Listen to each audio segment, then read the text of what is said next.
Hello po mga kaibigan, kumusta po kayo? Binabati ko po kayo sa pangalan ng ating Panginoong Jesucristo. Lahat po ng mga taga-subaybay natin dito sa ating programa, binabati ko po kayo, lalong-lalo po kay kapatid na Milo. Maraming salamat po sa iyo kaibigan.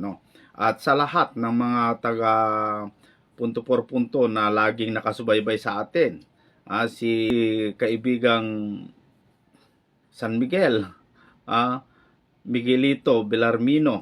Kumusta po kayo mga kaibigan at mga kababayan? At sa lahat na hindi ko na po mapangalanan lahat mga kaibigan, pero sa ngalan ng Panginoong Jesucristo ay binabati ko po kayong lahat.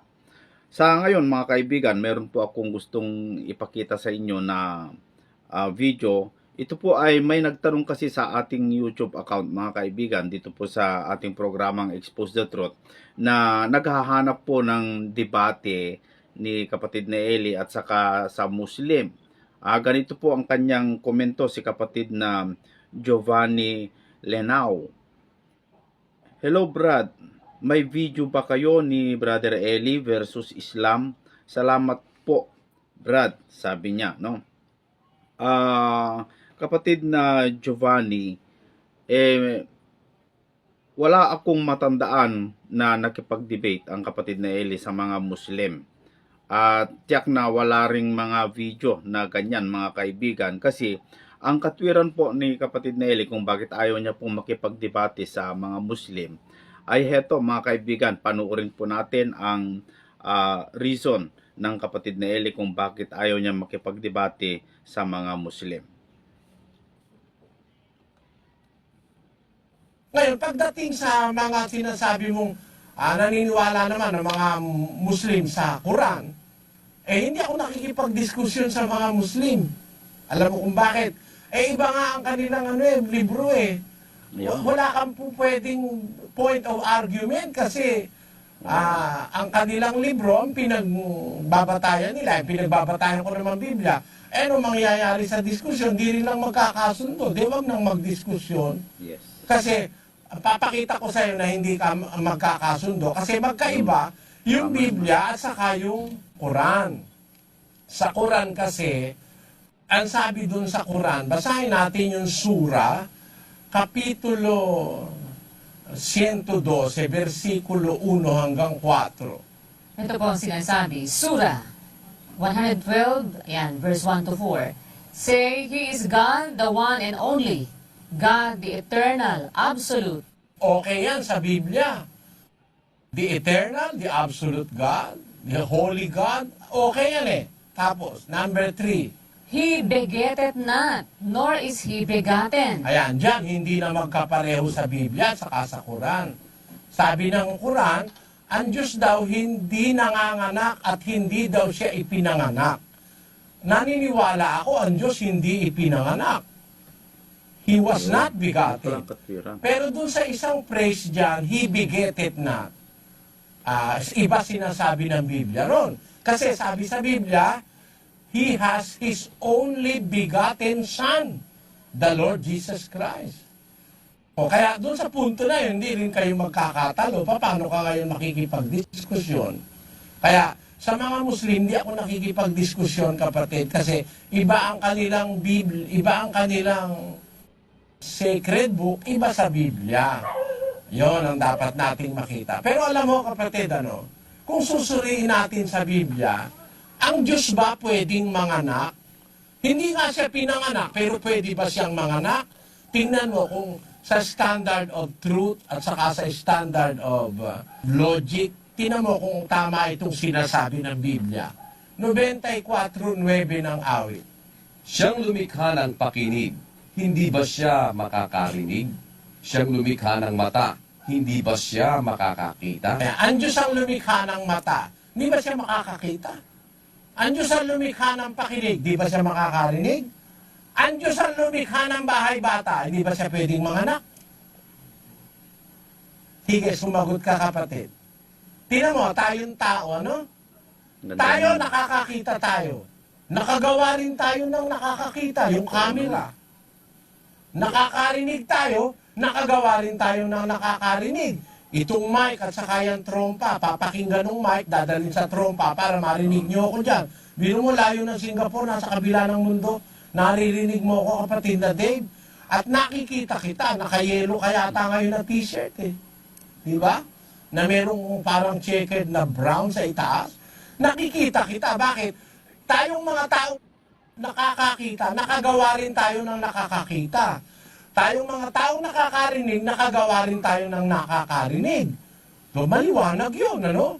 Ang Diyos ang gumawa ng bahay bata para ang babae manganak. Hindi ba siya pwedeng manganak? Pwede. Nakapanganak nga siya. Sabi niya, 2:7 ng awit. Aking sasaysayin ang tungkol sa pasya. Sinabi ng Panginoon sa akin, ikaw ay aking anak. Sa araw na ito ay ipinanganak kita. Ang Diyos pala sa Biblia nanganganak. Sabi niya, ikaw ay aking anak. Sa araw na ito, ipinanganak kita. Yung iba, akala nilang nanganganak, babae lang. Ang Diyos nga ang gumawa ng babae. Siya pang hindi marunong manganak. Kung gusto niyang manganak, pwede siyang manganak. Tama ba yun, kapatid? Ang ibig ko lang sabihin sa Biblia, solve ako sa logic ng Biblia. Talagang totoo siya. Yung nakakakita, makakagawa yun ng makakakita. Yung nakakarinig, makakagawa yun ng makakarinig. Yung gumawa ng manganganak, hindi ba pwedeng manganak? Nanganak siya. Ang kanyang anak, ang Panginoong Hesukristo. Yon. Kaya, yun sa Biblia. Pero doon sa Quran, ang Diyos ay hindi nanganganak. Paano kayo magdidiskusyon ngayon? Hindi dapat ang diskusyon dahil magkaiba yung batayan nyo. Otherwise, kung gusto ng sino man, gumamit tayo ng ibang batayan. Hindi ako gagamit ng Biblia, hindi ka rin gagamit ng libro mo, gumawa tayo ng ibang standard of truth. Kung talagang gusto nating magdiskusyon, patunayan natin kung sino ang tama. Gamitin natin ang siyensya, gamitin natin ang moral, gamitin natin ang logic, gamitin natin ang justice and equity, mga standards of truth yan eh. Ayun. Pero, siguro para wala na lang hindi pagkakaunawaan, huwag tayong mag-away-away. Tayo naman pare-pareho lang na mga tao. Pare-pareho rin tayong mamamatay. Huwag tayong mag-away-away, lalo na sa ngalan ng relihiyon. Pero kung sa ngalan ng katotohanan, nakahanda naman akong makipagdebate sa mga gustong dumibati sa akin. Kaya lang, ano nga ang gagamitin natin? Ano ang ating gagamitin? Payag ako na gamitin ang kahit anong standard of truth. Parang ganito, kapatid, meron akong metro. Ikaw naman, merong ruler. Sinukat ko. 97 centimeters. Sinukat mo. Ilang inches yung 97 centimeters. Maaring iba ang tawag mo. Inches. Asa ko naman meter. Kaya pareho lang naman panukat yon. Kaya pwede pa rin tayong magsukatan. Akin ang meter, sa'yo ang ruler. O kaya kung ayaw mo naman ruler, yarda naman ang iyo. Meron namang sumusukat ng lupa, acre. Ayan po mga kaibigan, so napakaganda po yung logic na ginamit ng kapatid na Elia, no? Tungkol po sa patunay niya na mas tama ang Biblia kaysa yung Quran, mga kaibigan. So yun po kapatid na Giovanni, kung bakit po ayaw makipagdebate ng kapatid na Eli sa mga Muslim o sa Quran, ay dahil po magkaiba yung kanilang batayan sa pananampalataya. Tama naman mga kaibigan, bakit po kayo magkadebate kung magkaiba din naman kayo ng batayan? Sino pang mananalo dyan mga kaibigan? So ayan po mga kaibigan at mga kapatid, nakita natin yung paliwanag po ng ating kapatid na Eli kung ano po yung pagkaiba ng Quran at saka yung pagkaiba ng Biblia mga kaibigan, no? So magkaiba. At sana naman ay napakinggan po ito ni kapatid na Manilin Rodriguez mga kaibigan, kasi isa po siya na bumabatikos doon po sa pagkaanak ng Panginoong Hesukristo na ang espiritu daw ay hindi daw nanganganak. Kaya si Kristo, tao lang siya, hindi siya Diyos, kasi tao siya, hindi siya espiritu o Diyos, mga kaibigan. Pero sa Biblia, mga kapatid at mga kababayan, hindi pa siguro nabasa ito ni kapatid na Manilin Rodriguez. Dito po sa John chapter 3, verse 6, sabi ng ganito, ang ipinanganak ng laman ay laman nga, at ang ipinanganak ng espiritu ay espiritu nga. So, dito sa Biblia, hindi po siya tutol na ang espiritu ay nanganganak, kapatid na Manilin. Hindi po siya tutol na nanganganak ang espiritu. So, napakaganda naman po yung paliwanag ng kapatid na Eli na yung logic na kanyang ginamit na kung ang Diyos po ang gumawa ng tao at ang tao ay nakakagawa ng mata, tulad yung camera, parang mata kasi yan, ayon po sa ating napakinggang paliwanag, mga kaibigan. Ang Diyos pa po ba kaya, mga kaibigan, na hindi kayang gawin yon? Kung yung babae ay manganganak, ang Diyos ang gumawa ng babae so pwede rin siyang manganak, mga kaibigan. May filosofya yan ng mga Muslim, mga kaibigan. Meron po akong napakinggan na hindi daw dapat natin tawaging anak si Kristo, kasi ang salitang anak daw ay kailangan mayroong magulang, na kung tawagin ay kung anak, dapat yung magulang, yung babae at saka lalaki ay magmimit para magiging magkaroon ng isang tao o anak, mga kaibigan. Kaya si Kristo, hindi daw siya anak ng Diyos, kundi tao lang siya, isa siyang propeta. Ganun po kasi ang paniniwala itong mga kaibigan nating mga Muslim, mga kaibigan. Pero alam nyo, mga kaibigan, hindi po siguro alam ng mga ibang lahi o mga Muslim, mga kapatid, na ang Diyos, miski wala siyang asawa, tulad ng tao, pwede siyang manganak.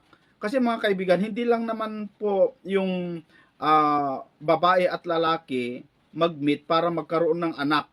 Meron po kasing mga bagay o mga nalikha, nilalang, na kahit walang gender, meron po kasing walang gender mga kaibigan, meron po kahit walang gender, pwede siyang manganak. Siguro ang alam ng mga tao lamang, mga kaibigan, ay kung hindi mag-meet yung babae at saka lalaki ay hindi na magkakaroon ng anak. Meron po akong alam na isang nilalang na hindi po nakikipag-meet sa babae o sa lalaki, kasi itong nilalang na ito ay walang gender. Hindi natin alam kung anong gender nila, mga kaibigan. Pero meron akong alam na nanganganak miski walang miski hindi mag-meet yung babae at saka lalaki, kasi sabi ko nga walang gender ito, Yung tulad po yung yung gagamba, yung spider sa English, mga kaibigan. Yung gagamba, kung napapansin ninyo, mga kaibigan, ito'y walang asawa. Kasi pag yung gagamba ay magkita o magkasama, magpatayan yan, magkainan yan. Kaya yung gagamba, mga kaibigan, ay hindi po mag-asawa yan, magkainan yan. Kaya nga yung gagamba, kapag ito po ay mangitlog, mga kaibigan, ay pag nakapagitlog na ito, ay layasan na niya yung kanyang itlog Kasi pag mapisa na ito, maaring kainin niya, mga kaibigan. Wala pa akong nakita na pag magtagpo yung gagamba ay hindi mag-away, magkainan talaga yan. Pero kapag yung gagamba ay talagang busog na busog hanggang sa lumaki siya, mangingitlog yan. Hindi po yan makikipag-meet para manganak. Ganun, mga kaibigan, kapatid na Manilin. Yung sinabi mo na hindi pwede manganak ang Diyos kasi espiritu siya, kung ang Diyos nga ay mayroon siyang nilalang na kahit hindi makipag-meet ay manganganak, ang Diyos pa kaya, mga kaibigan, mga kababayan. So dito nakita natin yung pagkaiba ng Quran at saka yung Bible, na nakita natin na hindi po talaga pwedeng mag-debate ang magkaibang batayan, mga kaibigan at mga kababayan. So yun po yung sagot ko sa iyo, kapatid na Giovanni. Sana po ay naunawaan mo ang aking kasagutan. So hanggang sa muli po mga kaibigan dito po sa ating programa. Kung meron pa po kayong mga gustong malaman, kasagutan, ay magtanong lamang po kayo dito sa ating programang Expose the Truth. Maraming salamat po at hanggang sa muli.